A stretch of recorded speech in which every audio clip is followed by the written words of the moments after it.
Another day, another week, another way to hack Survivor and win.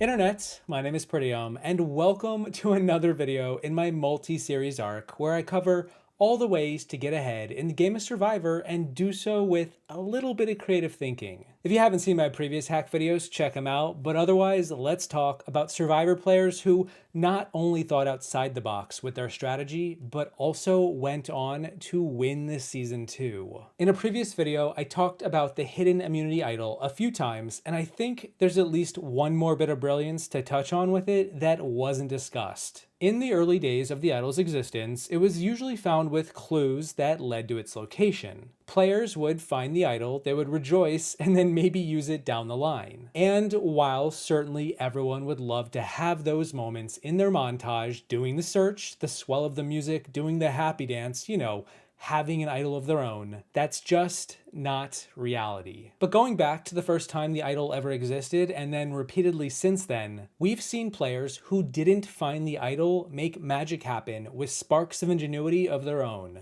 Players like Bob from Season 17 Gabon weren't able to find the real idol because someone else already had it. And so, instead, he took advantage of his surroundings to make his own luck. Because my dad once told me that luck is when skill meets opportunity, which means then that Bob's artisanship may as well have him working for the Survivor art department. Bob created his own fake idols not just from sticks like Gary in Guatemala or coconuts like Yowman in Fiji, but from actual parts of the show, from beads and strings provided to the players on their torches or in challenges. Pieces of art that weren't intended to serve any function beyond providing a bit of flavor for the camera. Bob didn't want to wait around for the idol to manifest itself, so he made one himself and used it to bluff others to make mistakes, believing he may have had a real one. And make no mistake, they did make mistakes. And Bob isn't even the first person to create a fake idol with production art. That achievement actually goes to Austin from Season 12 Panama, who took a medallion from the first reward challenge and tied it to a stick. He wanted the fake idol to look authentic, like a scepter of sorts, so he could bluff the tribe into believing he found the actual idol. This inventive, creative strategy of using production to your advantage has come a long way since these early days to where we are now. In the modern seasons as of this video, the producers are putting in fake idols they've created and handing them to the players like candy. Because players like Bob and Austin thought on their feet in the heat of the moment and got creative. My plan is to make something that looks like an idol. I found something that looked like a skull, so I took the resin that I found in one of the trees, glued the front of it with resin, and then taken knickknacks that I've found around. Sort of like when you're holding up a bank. You don't necessarily need a gun. If they think you got a gun, they might leave you alone. By the way, where'd you get this rope? We don't give you guys anything. Well, I take stuff. Survivor is more than just idols and art though, it's kind of overwhelmingly about social strategy more than anything, which is why this next strategy involves a concept I've talked about before, but it needs another mention. It is Survivor brilliance. It's the Nash equilibrium taking place in the very first season of the show. Let me give you a tip. It's a little cryptic. Study John Nash's non-cooperative game-playing theory. All the answers to Survivor are there. And if you just happen to forget what that was, of course, understandable. In other words, it's when you consider what every other player's best move is at the time and they're operating under that pretense. If everyone is playing as optimally as they can, what's your best move? What do you do? Because in all likelihood, they aren't, but that doesn't mean you shouldn't expect them to not be regardless. And the best example of this is in the final 3 of Season 1 at the Final Immunity Challenge, the first one ever, where Richard, Rudy, and Kelly are standing tall with their hands on a hard idol, fighting to win the final immunity. And then all of a sudden, Rich takes his hand off the idol and throws the challenge. He doesn't pretend to fall off or fake it, he doesn't lie to his allies or to the audience or Jeff. He tells it like it is. And this move shocks everyone, but to Rich, it made all the sense in the world thanks to the Nash equilibrium. Rich understood he was going to the final 2 no matter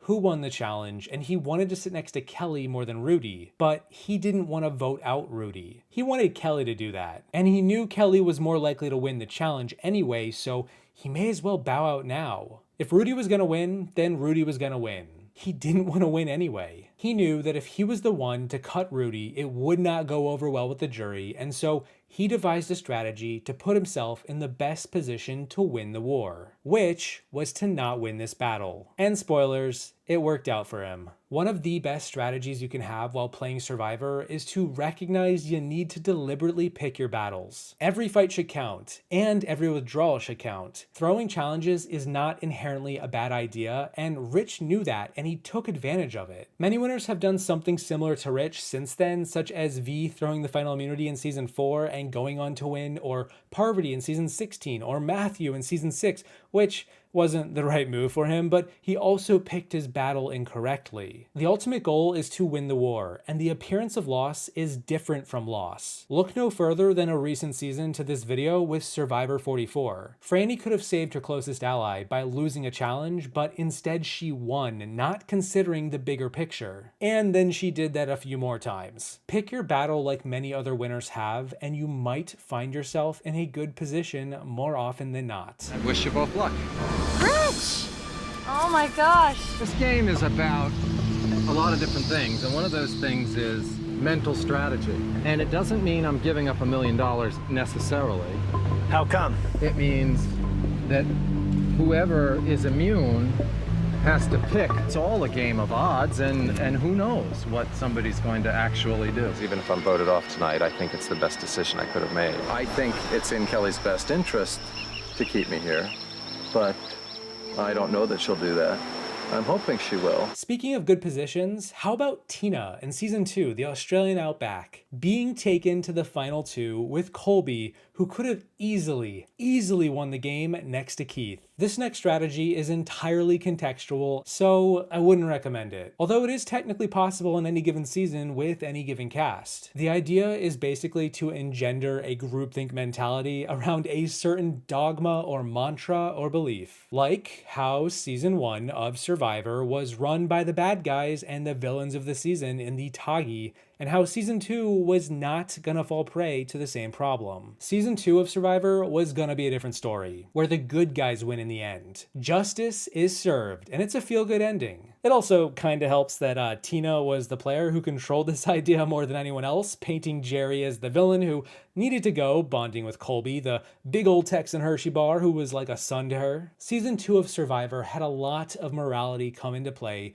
about what was and wasn't acceptable, because in Season 1, it became tainted when it turned ugly and was all about strategy and manipulating the game to your advantage. But the genius here is that Tina knew painting herself as one of the good people and then controlling the vote every round was a surefire way to succeed, if not win. Players like Jerry or Varner were schemers. They were crafty and untrustworthy, and you couldn't rely on them. Why support that when you've got the goodness and wholesomeness of Roger and Elizabeth or Colby and Tina? Tina led the charge against the bad guys, but the reality is that she really just led the charge against the big strategic threats, or the other tribe, so she could make her way to the end. And guess what happened when she reached the end? The idea that the good people should win in the end prevailed, as Colby wholeheartedly bought into the idea and took her to the final 2 over Keith, who they believed wasn't as deserving. And to be fair, Tina did buy into all of this too, but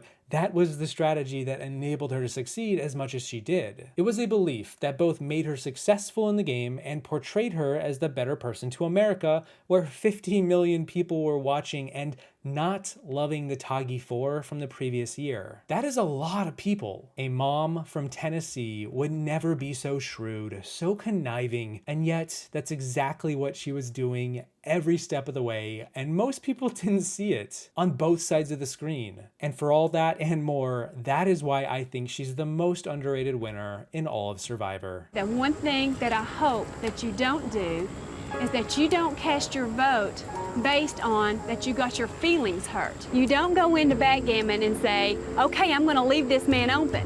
You know you have to cover that man. That's the strategy. There was never anything personal about voting anybody off. There was a strategy, and that's all it is. Tina is more deserving because she has really played this game. She's a smart woman, and I think she deserves it. You have been the mastermind behind all of the strategies that have taken place. I can't help but have a great sense of respect for that.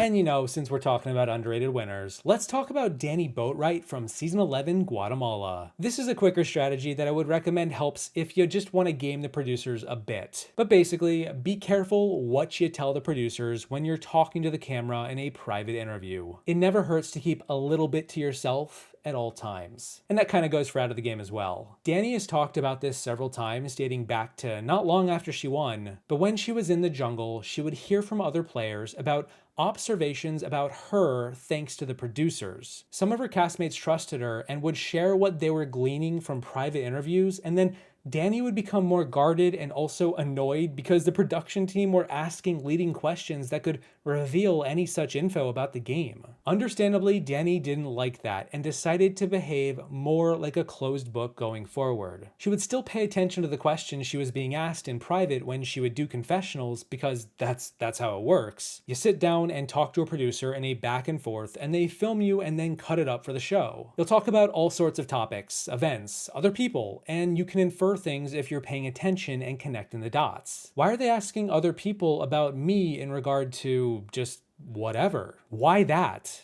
Why not this? There's another game being played on top of the usual game. The producers are sometimes referred to as the 21st player, or back in the day, the 17th player. Basically, however many players are in the cast, plus one. Unfortunately, this does also mean you may get less airtime because you're not saying as much, but hey, this is a video about winners and she is $1 million richer for several reasons. Not disclosing her true intentions, her true strategy, her thoughts ensured only she really knew what she was doing at any time. And I should also quickly mention that Danny isn't even really the first person to ever do this. Brian in season 5 changed a lot of his personality just to blend in with the tribe and the producers. He was regarded as a totally different person after the show, and when he appeared in private confessionals on camera in the episodes, most of the cast didn't recognize him as the guy that they were hanging out with on the beach. Like I said, there's more than one game happening, and the producers are very much a part of the experience for better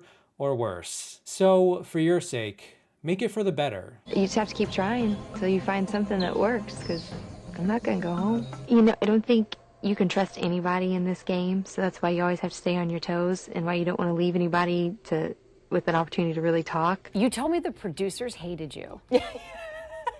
I didn't give them a lot of what questions they were asking. I just kind of gave them the ho-hum answer because I felt like some of the questions I was being asked, I could kind of figure out what was going on in the game. So I was very careful what I said. You didn't even want the producers to know how you were playing the game? Yeah. So no, you played it super close to the vest. I'm so competitive and I wanted to win so badly that I was really guarded in some of the things that I would say because I just wanted to protect my game. I didn't fly into the radar, I beat the radar. Lastly, let's talk about two different winners who won back-to-back and used a similar idea with each of their wins. Now this is gonna be an odd comparison, but it's the truth from both of them, and it's how Erica from season 41 and Tony from season 40 both changed their demeanor on the island and at tribal council to put themselves at a lower estimation by the rest of their tribe. For example, Tony would intentionally always try to have conversations where he was either on a decline beneath another person or at worst, eye level with them. He never wanted to be looking down on anyone so as to not project a sense of power. Likewise, he also tried to throw a lot of challenges and avoid being seen as a physical threat. He also spoke in a quieter tone more often than in Cagayan, subdued himself a lot more, especially in the first half, and ultimately wanted to lower how threatening he appeared on the surface. Erica did the same thing, how she would describe herself using words that made her appear smaller, how she would usually sit more closed off to appear tiny and non-threatening. How she always chose to wear that blue and white dotted hair bandana to appear younger, more childlike. She wanted others to underestimate her and overlook her. Kind of like in real life, as she would say at the final tribal. And whether or not either of these tiny maneuvers in Tony or Erica's game made a huge difference is never really gonna be known, but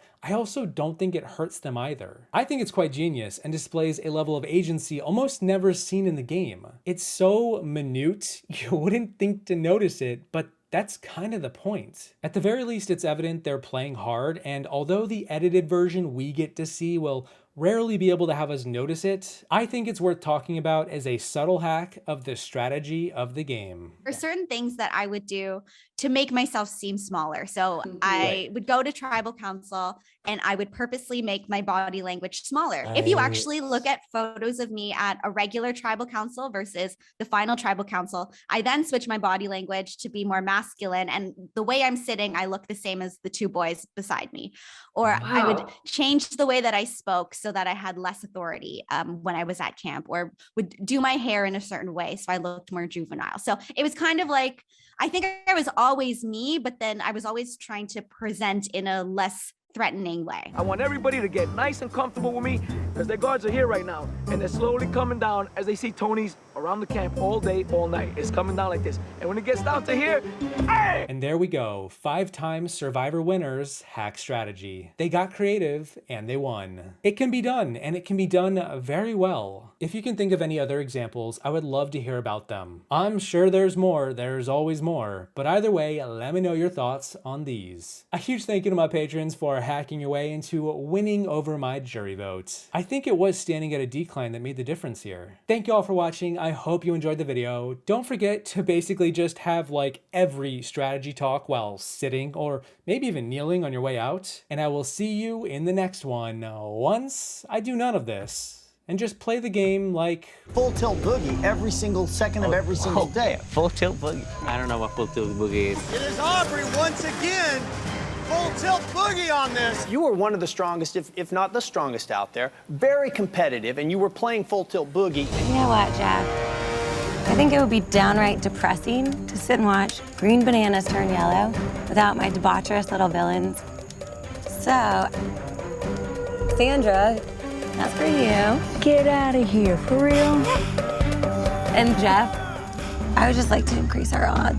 Jerry, that one's for you too. Damn it. Full tilt boogie is a state of mind. Oh, there you go. So did I full tilt boogie at the sanctuary? You could full tilt boogie at the sanctuary. I don't know if you did or not. Oh, I did.